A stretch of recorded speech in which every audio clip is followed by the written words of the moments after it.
আমরা আসলাম নসুন্দি। নসুন্দির এটা হচ্ছে আপনার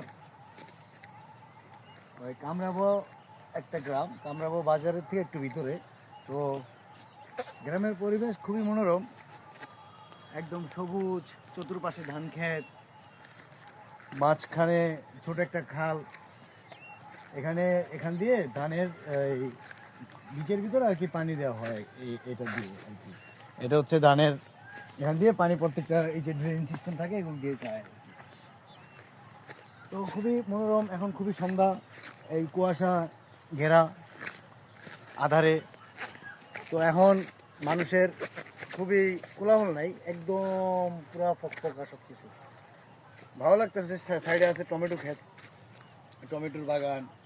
তারপরে হচ্ছে আপনার এদিকে খুবই কোলাহল। আপনার আসলে কি বলবো, আসলে গ্রাম ইজ গ্রাম, গ্রামের পরিবেশ আসলে অন্যরকম। যদি না আসে আসলে কে বুঝতে পারবে না গ্রামের। গ্রামের আসলে পরিবেশ এত এত সুন্দর, এত ন্যাচারাল গ্রামের পরিবেশ, কি বলবো, সুবহানাল্লাহ। আসলে ঢাকার থেকে আসলে মানুষ গ্রামে আসে, এসে তো গ্রামে বসবাস করাটা আমি মনে করি একদম সঠিক কাজ। কারণ গ্রামে এসে মানুষের টাটকা খাবার, টাটকা সব কিছু একদম অরিজিনাল অথেন্টিকভাবে যেন মানুষ যেটা ওইটা খায়, শরীরের জন্য, তার হেলথের জন্য অনেক বেটার সব কিছু।